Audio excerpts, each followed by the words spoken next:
મિત્રો પાવાગઢમાં એવા બે ચોર કે જેમણે મોહમ્મદ શાહ બેગડાનું આખું રાજ્ય લૂંટી નાખ્યું ને તેમ છતાં તે પકડાયા નહીં. અને આ બે ચોર જ્યારે પણ ચોરી કરવા જતા ત્યારે ગઢ પાવાની મહાકાળી માને એમની સાથે લઈ જતા. તો કોણ હતું આ બે ચોરને કેમ મહાકાળી માને એમની સાથે ચોરી કરવા જવું પડતું હતું? તો આવો જાણે ગઢ પાવાની મહાકાળી માના પરમ ભક્ત એવા ખાપરા અને ઝવેરીનો ઇતિહાસ. મિત્રો પાવાગઢમાં ફતેહ રાજાના રાજ પછી મોહમ્મદ શાહ બેગડાનું રાજ ચાલતું હતું ને ત્યારે મોહમ્મદ શાહ બેગડો માથાભારે રાજા હોવાની છાપ ધરાવતો હતો.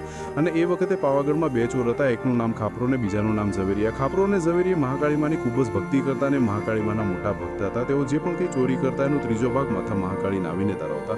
અને આ ખાપરો અને ઝવેરી પાવાગઢમાં મહાકાળી માના જોડે ખૂબ જ ચોરીઓ કરતા અને માતા મહાકાળી પણ એમનો સાથ આપતા. કારણ કે ખાપરો અને ઝવેરી જે ચોરી કરીને લાવતા એમાંથી થોડો ઘણો ભાગ ગરીબોમાં પણ આપતા અને જરૂરિયાતમંદ લોકોની સેવા કરતા. અને સમય જતાં એક દિવસ ખાપરા અને ઝવેરીએ વિચાર કર્યો કે ક્યાં સુધી આવી નાની નાની ચોરી કરશો, એક કામ કરો, આપણે મોહમ્મદ શાહ બેગડાના રાજ્યમાં ચોરી કરવા જઈએ. અને આમ વિચારીને બંને મહાકાળી માના મઢે જાય છે અને માતાજીને કહે છે કે હે મારી ગઢ પાવાની કાળકામાં મારી આજે તારી રજા હોય ને તો મોહમ્મદ શાહ બેગડાના રાજ્યમાં ચોરી કરવા જાઉં છે.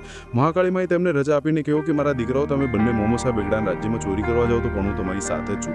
પણ સાંભળો, આ તમારી પહેલી અને છેલ્લી ચોરી હશે. આંબાડી અંબામે પછી ચોરી નહીં કરી. અને આમ ખાપરો અને ઝવેરી રાત્રે મોહમ્મદ શાહ બેગડાના રાજ્યમાં ચોરી કરવા માટે ઉતર્યા અને રાજમહેલમાં જઈ અને ખજાનામાંથી કિંમતી રત્નો પડ્યા. અને પછી વિચાર કરે છે કે જો આપણા ચારે ચાર રત્ન ઘરે લઈ જઈશું ને તો મોહમ્મદ શાહ બેગડાને ખબર નહીં પડે કે આ ચોરી કોણે કરી. આપણે એક રત્ન પાછું મૂકીને 3 રત્ન લઈ જઈશું તો મોહમ્મદ શાહ બેગડાને પણ ખબર પડશે કે સામે ચોર પણ માથા ભારે. અને આમ રાત્રે ચોરી કરીને બંને જણાએ 3 રત્નો પર ત્યાંથી નીકળી ગયા અને આવીને પોતાના ઘર ભેગા થઈ જાય છે. નામ કરતાં કરતાં રાત ગઈને સવાર પડીને ત્યાં તો મોહમ્મદ શાહ બેગડાના રાજ્યમાં ચોરી થઈ જાય